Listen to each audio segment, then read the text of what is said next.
seras prêt à parler dans les prochaines secondes. On s'en reparle après, Alex. Merci.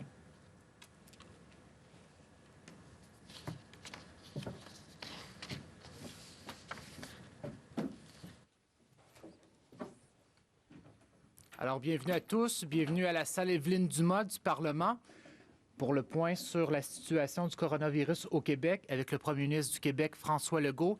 Il est accompagné aujourd'hui du ministre de l'Éducation et de l'Enseignement supérieur, Jean-François Roberge, ainsi que du directeur national de santé publique, Dr Horacio Arruda. Monsieur le Premier ministre.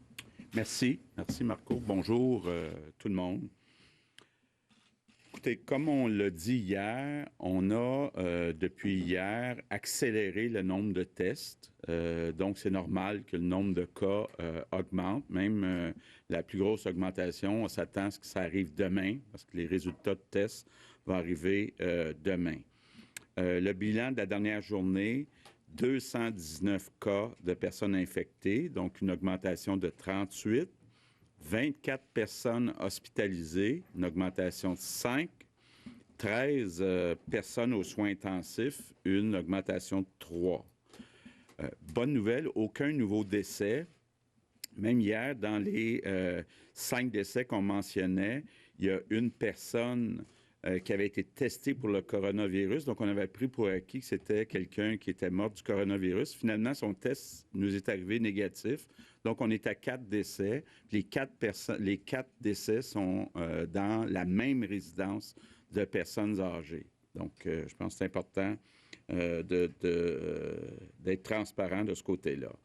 Je pense que ce que ça montre, étant donné que nos 4 décès sont dans la même résidence de personnes âgées, l'importance. Je sais qu'il y a des gens qui trouvent ça dur, là, mais à moins d'une situation humanitaire, quelqu'un qui est en fin de vie, il ne faut pas visiter les résidences de personnes âgées. C'est important aussi que les personnes qui sont dans les résidences de personnes âgées ne sortent pas inutilement de la résidence au cas où ils ramèneraient le virus dans la résidence. Concernant le nombre de tests, on a 2000 personnes qui attendent un résultat actuellement, 9700 qui ont reçu un résultat négatif. Je vais apporter une précision là, suite à certains articles qui ont été publiés sur le nombre de tests. D'abord, quand on tient compte de la population, là, donc toute proportion gardée, on a jusqu'à présent fait plus de tests au Québec que, par exemple, ce qu'a fait les États-Unis, ce qu'ils ont fait les États-Unis ou ce qu'a fait la France. Quand on se compare avec les autres provinces canadiennes, on a à peu près per capita le même nombre de tests que l'Ontario, mais il y a 2 provinces qui ont fait beaucoup plus de tests pour des raisons spéciales. La Colombie-Britannique, qui avait un voisin, l'État de Washington, où il y a eu beaucoup de personnes âgées, puis bon, il y a eu aussi beaucoup de décès en Colombie-Britannique. Puis l'Alberta aussi qui a pris une approche différente de la nôtre. Nous, on a choisi que jusqu'à présent, on se concentre sur les personnes qui ont voyagé et ont des symptômes et le personnel médical. Donc, l'Alberta a pris une autre stratégie. Donc, il faut être prudent quand on compare. Donc, toute proportion gardée, si on compare avec l'ensemble du monde, là, on peut se compter chanceux. On a fait beaucoup de tests compte tenu de l'étape où on est rendu dans la progression du virus. Donc, les mesures qu'on a prises dans les 10 derniers jours vont se faire ressentir, ont un impact. En tout cas, c'est ce que nous dit la santé publique. Mais on pense qu'à ce stade-ci, il faut aller un peu plus loin. Il faut intensifier nos mesures. Donc, ce matin, avec la santé publique, on a convenu d'annoncer qu'à compter de minuit ce soir jusqu'au 1er mai, tous les centres d'achat vont devoir fermer, sauf pour les magasins alimentaires, les pharmacies et la SAQ. Bon, je veux être bien clair, là, les magasins qui ont une porte extérieure vont pouvoir rester ouverts comme les autres magasins, mais quand il faut passer dans le centre d'achat, on veut se limiter à ces 3 catégories seulement pour limiter. Actuellement, il y a trop de personnes encore dans les centres d'achat, donc on va agir de ce côté-là. On veut aussi, pour la même période, donc à partir de minuit ce soir jusqu'au 1er mai, fermer aussi toutes les salles des restaurants. On avait déjà dit, vous pouvez garder des salles ouvertes à 50 %. Or, on pense qu'il faut intensifier et fermer complètement les salles, puis de garder seulement les services pour sortir de la nourriture, ce qu'on appelle en anglais les take-out. Ça, même, on encourage les restaurants qui ne le font pas à le faire parce qu'il faut continuer, évidemment, de nourrir la population. J'ai vu aussi beaucoup de commentaires au cours des derniers jours sur les salons de coiffure, salons d'esthétique. C'est compliqué parce que c'est à peu près impossible de respecter la norme du 1 à 2 mètres. Donc, on demande aussi de fermer les salons de coiffure et les salons d'esthétique à compter de minuit ce soir. Donc, toutes ces mesures-là, c'est pour ralentir la propagation du virus. Maintenant, j'ai avec moi le ministre de l'Éducation, puis on veut vous parler des écoles, cégep, universités, les services de garde. On vous avait dit fin mars. Donc, on confirme aujourd'hui que tous ces établissements vont être fermés jusqu'au 1er mai. Au cours, par contre, des prochaines semaines, le ministère de l'Éducation, avec le ministre de l'Éducation, vont envoyer des listes de travaux qui pourront être faits par les parents pour aider les jeunes à continuer certains apprentissages.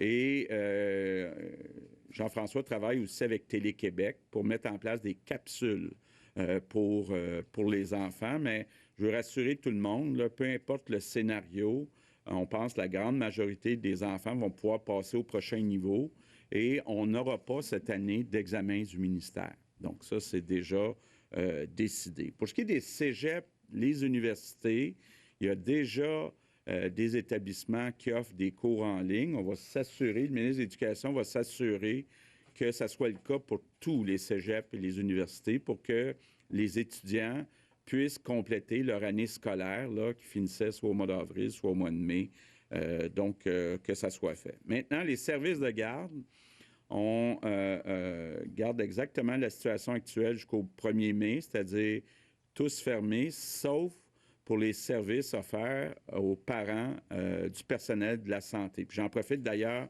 pour dire un énorme merci du fond du cœur à toutes les éducatrices qui travaillent dans ces services-là. Vous vous occupez de nos anges gardiens, donc vous êtes, vous aussi, des anges gardiens.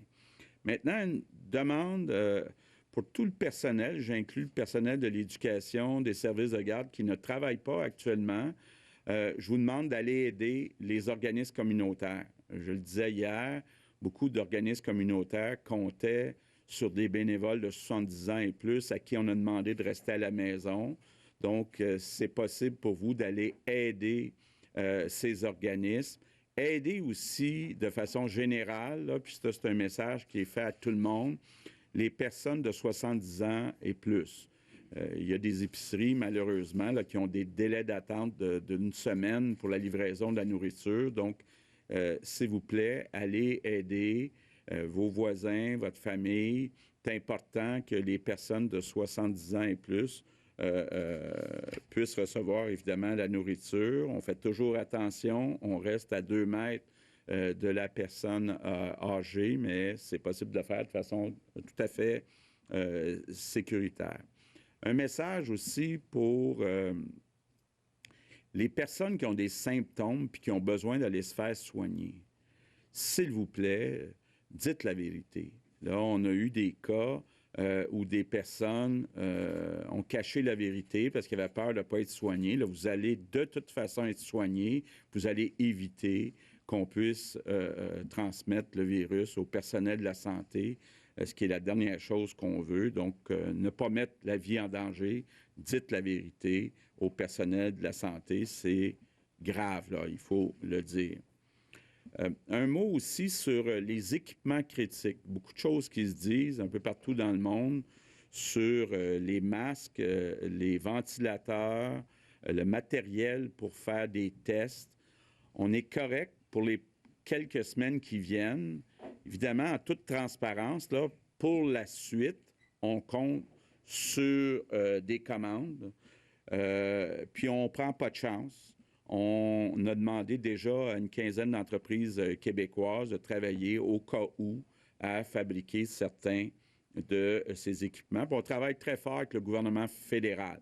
Je dois le dire, le gouvernement fédéral a réussi à placer des commandes pour l'ensemble du Canada, répartir entre les différentes provinces. Donc, c'est important de continuer à travailler avec le gouvernement fédéral. Maintenant, bonne nouvelle pour Hydro-Québec.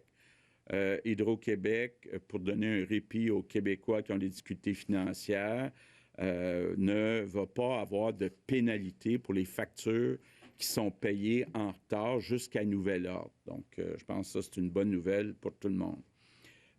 Dernier point, concernant les policiers. Bon, je continue à être très satisfait du respect des consignes dans la grande majorité des cas. Il y a quelques cas isolés où les policiers ont dû intervenir.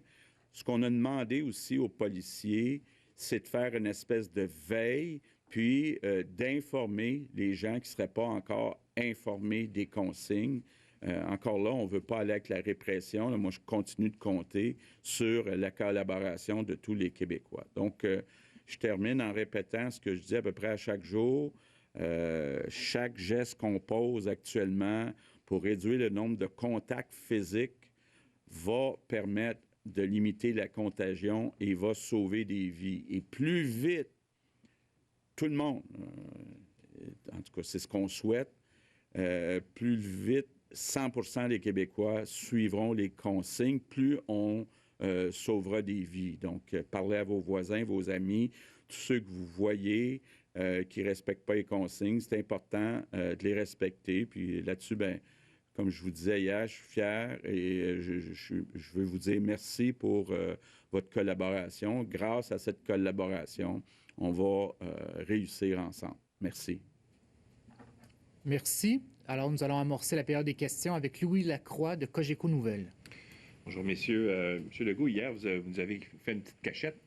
Vous n'avez pas dit que dans le décret que vous avez adopté vendredi soir, les rassemblements extérieurs et intérieurs étaient interdits. Pourquoi, d'une part, de ne pas avoir renseigné les Québécois là-dessus? Il y en a plusieurs hier qui ont été surpris de voir, entre autres à Québec, l'arrivée de policiers qui sont venus leur dire qu'ils ne pouvaient pas se rassembler, etc. Durant la conférence de presse hier, il n'avait jamais été question d'interdire les rassemblements intérieurs et extérieurs. Bon. D'abord, ce n'est pas une nouvelle, on l'a déjà dit depuis un certain nombre de jours, qu'on interdisait les rassemblements. Maintenant, ce que j'ai dit hier, puis ce que je répète aujourd'hui, c'est que je ne souhaite pas, sauf exception, que la police intervienne. Je compte sur la collaboration des Québécois. C'est ce que j'ai dit hier, puis c'est ce que je dis aujourd'hui. Oui, le décret nous permet de faire appliquer la loi avec les policiers, mais on n'a pas l'intention, sauf exception, de l'utiliser. Puis c'est ce que j'ai dit hier, puis c'est ce que je dis aujourd'hui. Merci. Patrice Bergeron, La Presse canadienne. Bonjour, messieurs. Question pour les parents, en fait, qui se demandent s'ils doivent faire l'école à la maison. Beaucoup aimeraient récupérer, par exemple, des effets, des manuels, du matériel scolaire dans les écoles. Est-ce que ça pourrait être possible pour eux? Je veux préciser une chose. On ne veut pas transformer tous les parents du Québec en enseignants, puis transformer toutes les maisons en écoles. On est dans une perspective de santé publique numéro 1, prendre soin des gens. On veut faciliter la vie des familles, pas compliquer la vie des gens qui sont déjà en quarantaine, qui des fois doivent faire du télétravail et garder leurs enfants. Donc, on est en 3 phases. On a eu 2 semaines où on a dit c'est fermé jusqu'au 27 mars.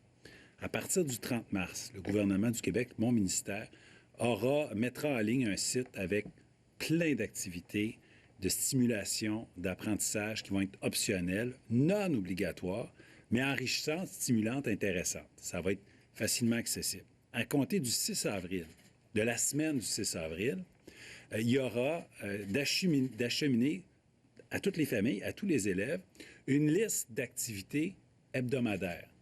Une liste de suggestions qui ne seront pas obligatoires, mais quand même qui vont être adaptées à l'âge puis au niveau des élèves. Donc, si on a un enfant en 2e année puis un enfant en secondaire 3, bon, on va recevoir 2 listes de suggestions d'activités stimulante, intéressante. Si on peut le faire par courriel, ça va être par courriel. S'il y a des endroits où ils n'ont pas de courriel, c'est loin, bien, ça va se faire par la poste. On va trouver une façon de rejoindre tout le monde. Là, vous me posez la question sur aller chercher à l'école du matériel. On en a discuté ce matin.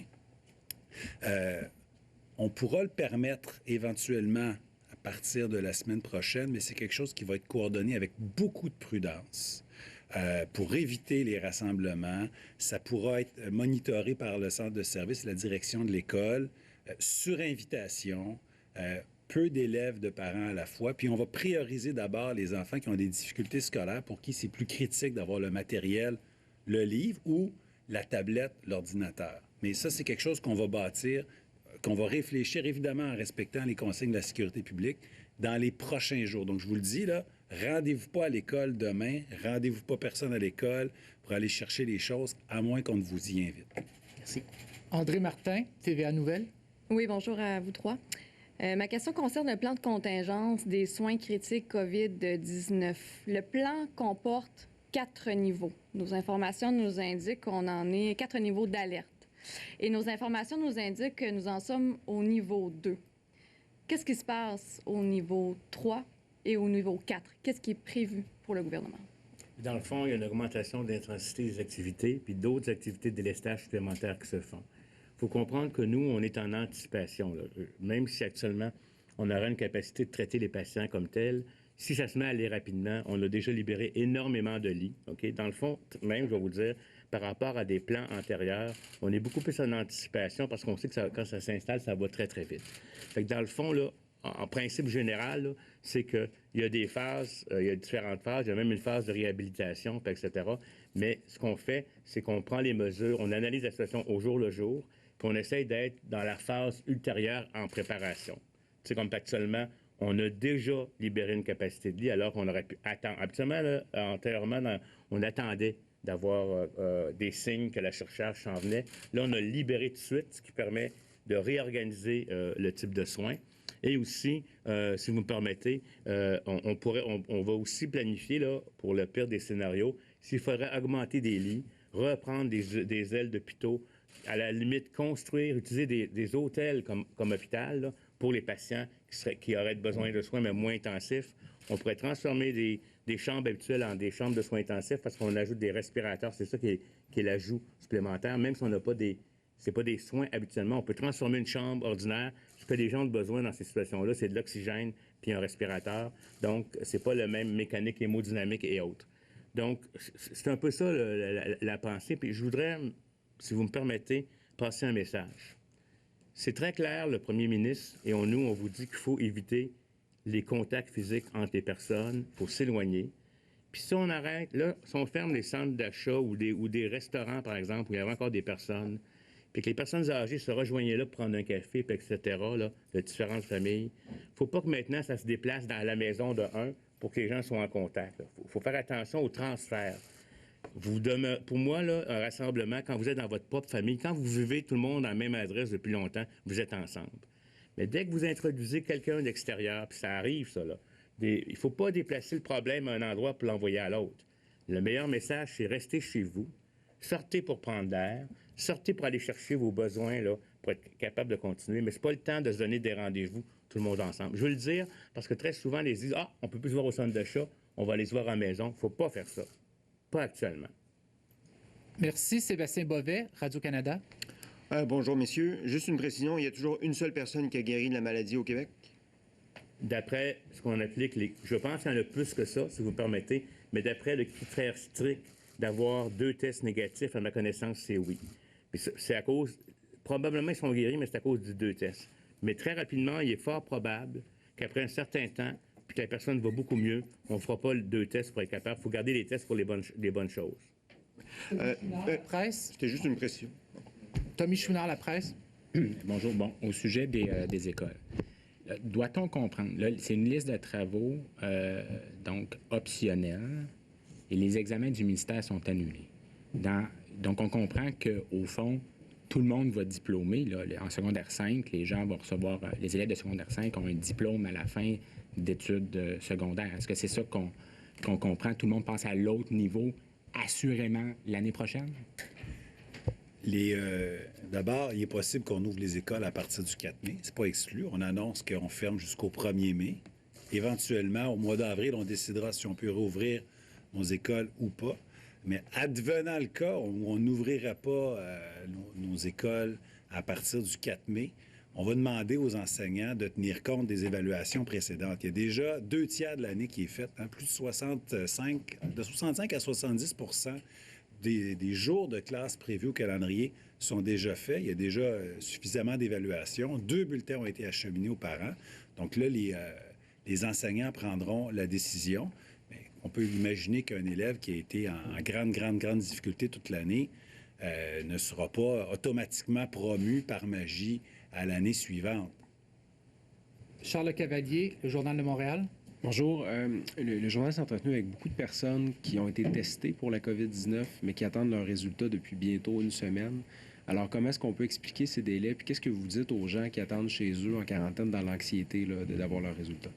Bien, là, j'ai reposé la question ce matin. Je pense que demain, là, puis c'est pour ça que je pense que le nombre de cas va augmenter demain, je pense qu'on pourrait dire qu'à partir de demain, là, ça va être maximum 2 jours avant d'avoir un résultat.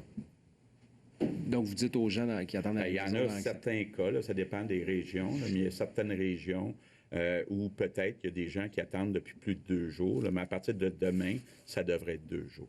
Merci. Louis Lacroix, Cogeco Nouvelles. Monsieur Legault, pouvez-vous nous dire qu'est-ce qui... l'étendue des pouvoirs des policiers dans cette fameuse interdiction des rassemblements? Jusqu'où peuvent aller les policiers? Et combien peuvent être les amendes? Je comprends que vous dites que c'est théorique, mais si vous avez passé un règlement, un décret qui le permet, je pense que les Québécois ont le droit de savoir à quoi ils s'exposent si jamais ils contreviennent aux règles. Bien, essentiellement, ce qu'on peut dire, là, c'est qu'on peut interdire avec les policiers un rassemblement. On peut obliger une personne, par exemple, qui a été testée positive à rester chez elle, à s'isoler.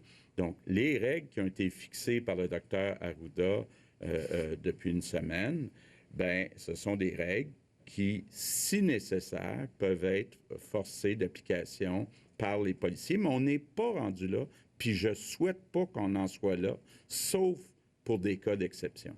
Patrice Bergeron, La Presse canadienne. Justement, sur cette même lancée, on rapporte qu'il y a des situations à Montréal qui sont un peu compliquées. Il y a des policiers qui interpellent des personnes en situation d'itinérance, mais disent qu'ils ne peuvent pas les forcer à aller être testés ou à être soignés. Or, ces personnes-là se promènent beaucoup dans la rue, ont des symptômes.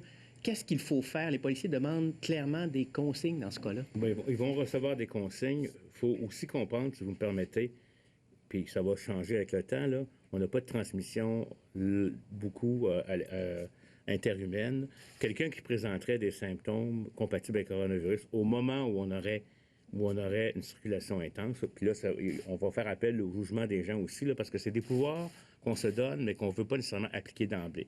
Puis, tu sais, au sens de la loi, si vous me permettez, un rassemblement, c'est 2 personnes.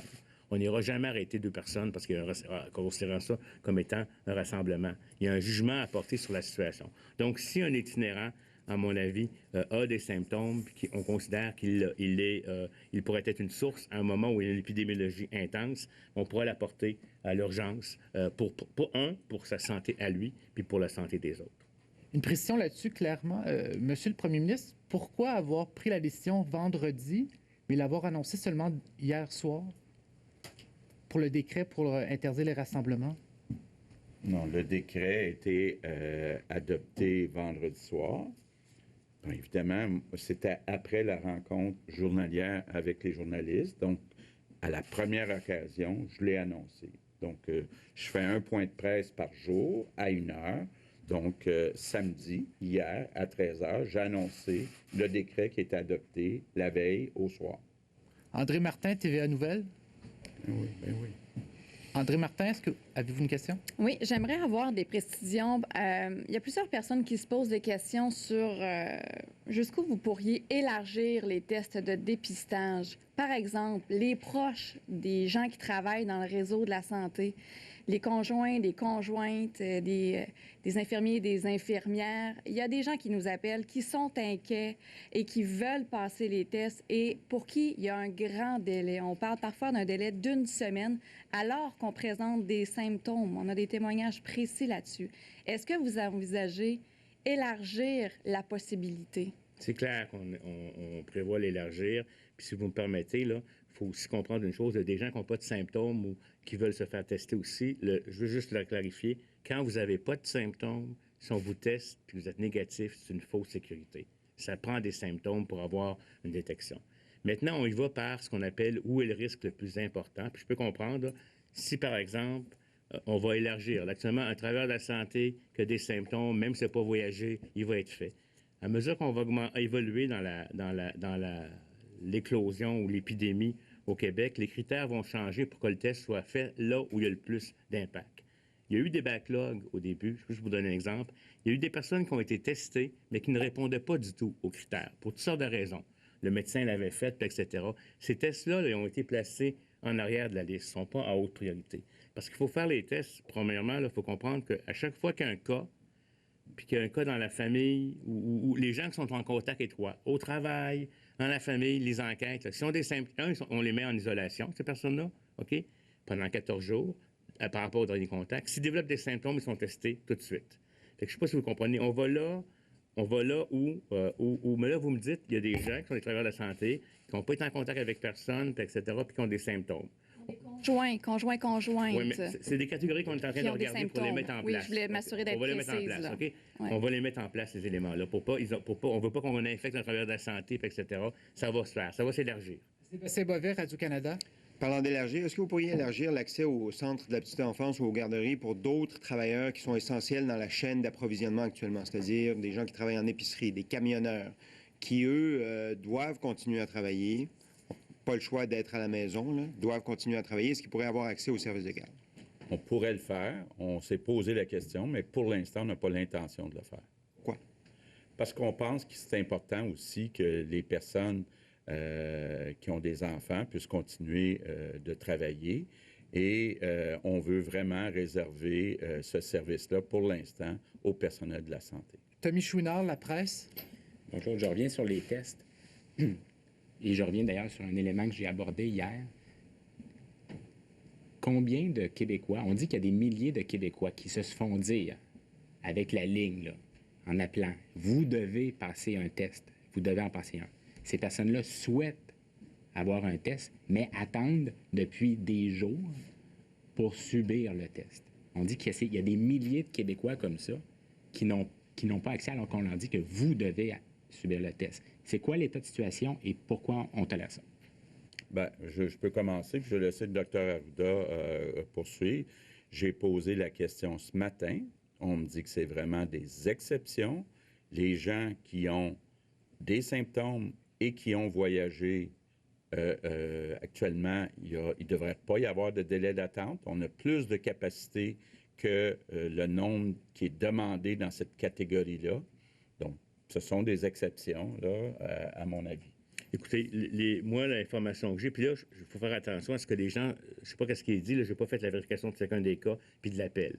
Il y a des gens qui disent qu'ils veulent avoir le test, puis dans les faits, ils se sont fait dire que ce n'était pas nécessaire. Mais là, vous me dites qu'il y en aurait, OK? Je pense qu'on est en train de regarder on est en train de regarder la situation. Il y a du monde, je suis convaincu, qui ont passé un test il y a 2 semaines, puis le résultat n'est pas encore sorti, parce qu'ils sont dans le backlog de la pile priorité 4, parce qu'il n'y avait pas de... On sait que ce n'était pas des indications. Probablement, là, à cette époque-là, ce n'était pas une indication. Plus on va avancer dans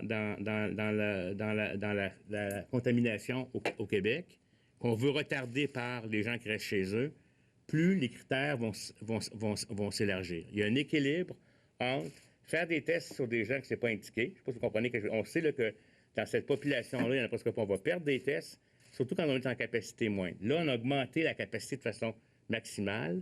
Puis je pense que le principe, là, c'est que si vous avez des symptômes, restez chez vous. Mais n'oubliez pas qu'on sort de la grippe, on sort du rhume. Puis la très grande majorité de ce monde-là, je parle, la très grande majorité, ce ne sera pas ça. Mais on ne prendra pas de chance. Comme je vous le dis, À mesure que l'éclosion, que l'épidémie va s'installer au Québec, puis qu'il y a plus de probabilité de le faire, les critères vont s'élargir.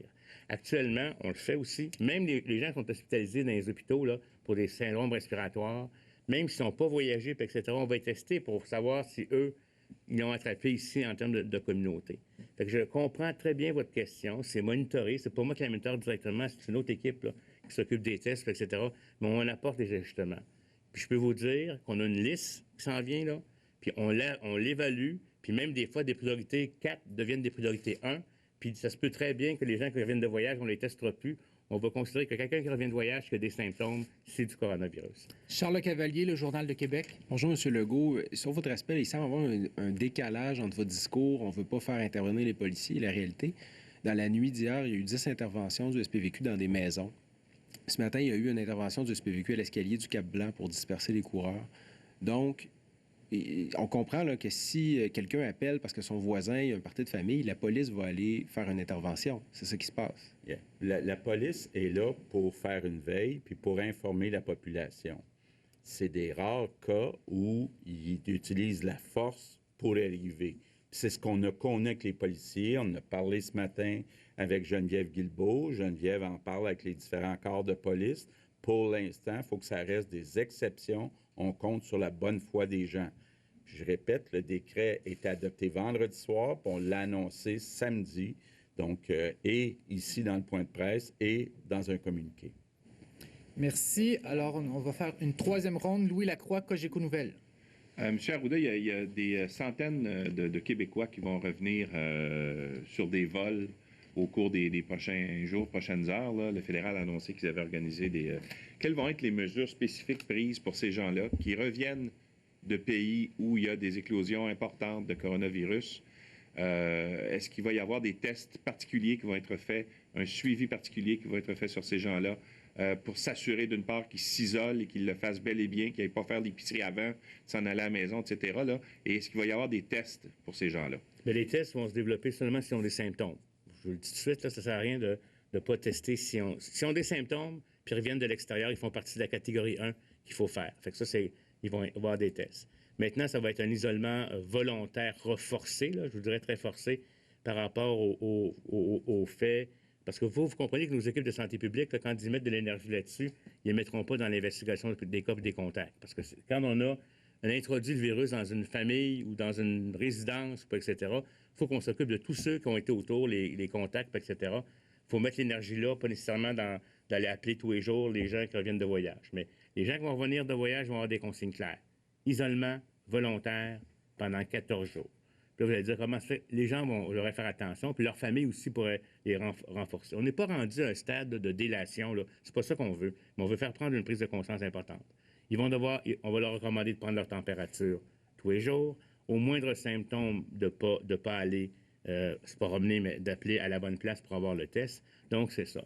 À ma connaissance, puis il faudrait que je fasse des vérifications avec le fédéral, ils ne sont pas placés en quarantaine comme on l'a fait à Trenton, etc. C'est ce que j'ai comme information, mais je vais vous dire, je n'ai pas eu de contact, moi, personnellement, avec le fédéral au cours des dernières 24 heures. Mais c'est clair, de toute façon, ça, c'est ceux qu'on va savoir qui vont arriver. Là. Il faut avoir l'attitude. Il faut que tout le monde comprenne. Là. Tu reviens de voyage, tu peux filer bien en forme, mais tu as été dans un pays à l'extérieur, tu as peut-être été en contact sans le virus. Ce que vous avez à faire, c'est de rester isolé pendant 14 jours à la maison avec votre famille. Surtout si les gens ont voyagé avec vous. S'ils n'ont pas voyagé avec vous, même au sein de votre famille, vous prenez une distance. Puis au moindre symptôme, vous téléphonez. C'est pas le temps d'aller contaminer les autres. Patrice Bergeron? Vous nous donnez des consignes tous les jours, mais il semble y avoir de la confusion dans la façon dont c'est interprété sur le terrain. Je vais vous donner 2 exemples. Dans des résidences pour personnes âgées privées, là, il y a des personnes âgées qu'on exige qu'ils restent dans leur appartement. Ils ne peuvent même pas sortir prendre une marche alors qu'elles sont en pleine santé. Est-ce que c'est absolument la façon dont ça devrait être interprété? Ou encore, un autre exemple, dans des supermarchés, certaines personnes qui donnent le service portent des gants, certaines ne le portent pas.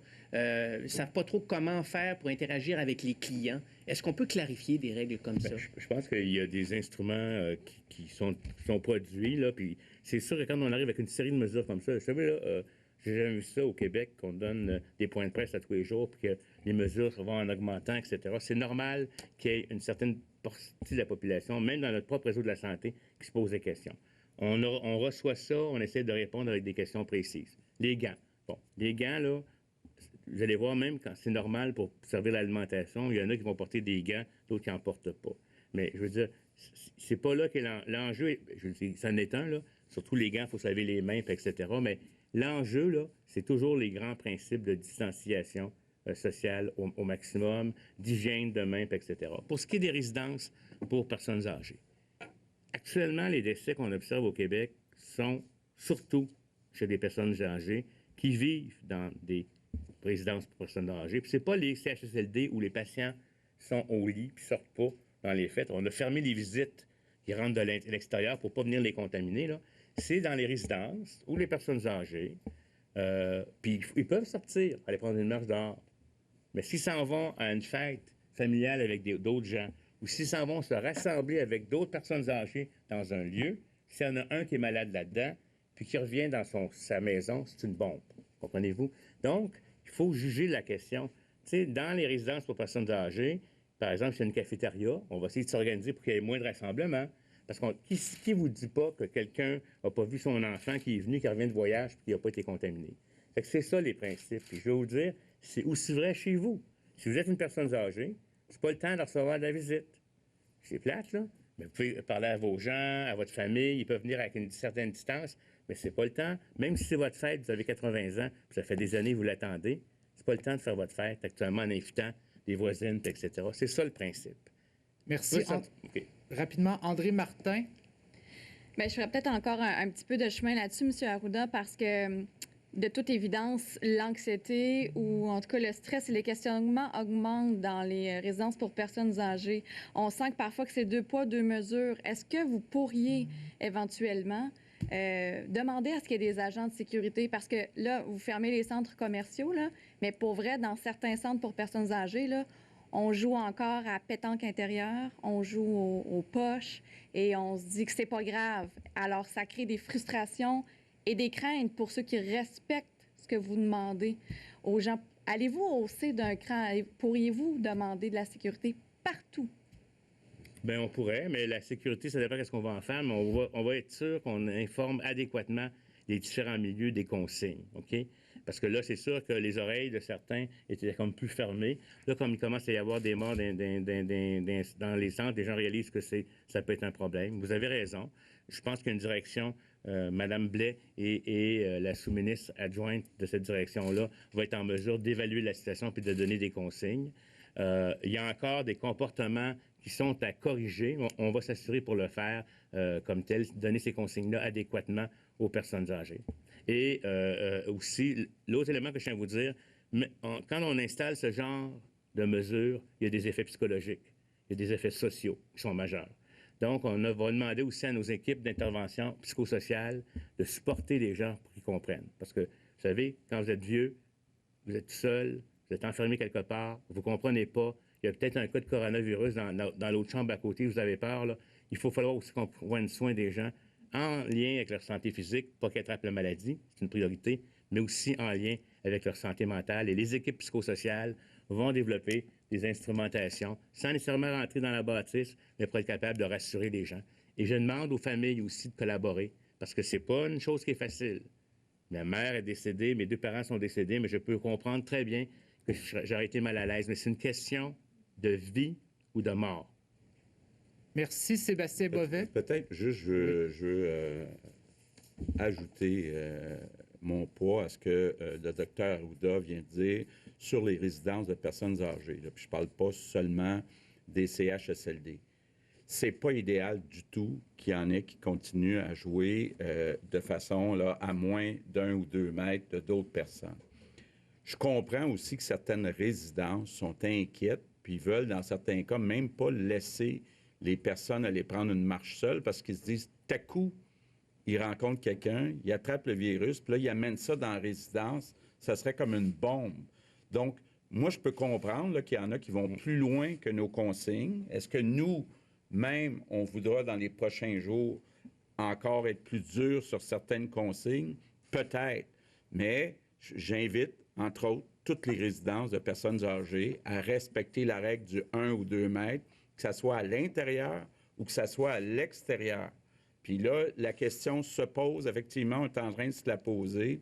Est-ce qu'on devrait continuer de permettre aux personnes âgées, de centres de personnes âgées, de sortir au risque d'être contaminées puis de ramener ça dans la résidence? C'est une question qui est tout à fait légitime. Puis je peux comprendre que certaines résidences disent on ne laisse plus sortir personne. Dernière question en français, Sébastien Bovet, Radio-Canada. Quelle est la logique derrière le fait de garder, de fermer des commerces jugés non essentiels dans des centres commerciaux et de garder les succursales de la SAQ ouvertes? Oui, on s'est effectivement posé la question. Je voudrais pas qu'il y ait une ruée vers tous les endroits où on vend de la boisson, incluant les épiceries. Je voudrais pas qu'il y ait de chaos. Là, si on ferme, on commence à fermer. C'est possible qu'on ferme pour un certain temps.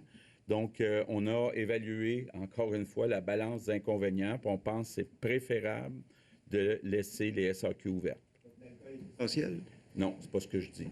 Je dis juste qu'on pense qu'il y aurait plus d'inconvénients à fermer les succursales de la SAQ.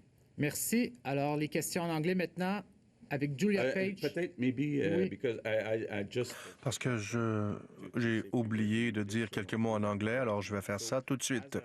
Alors, comme j'ai pensé, le nombre de cas continue à croître, mais les actions qu'on entreprend depuis 10 jours vont commencer à vraiment se montrer payantes dans les prochains jours. Mais ça devient important d'intensifier nos efforts. Alors, nous avons décidé d'étendre la fermeture des écoles, des collèges, des universités jusqu'au 1er mai, des garderies aussi, et à minuit ce soir et jusqu'au 1er mai, les centres commerciaux seront fermés, sauf les épiceries, pharmacies et SAQ.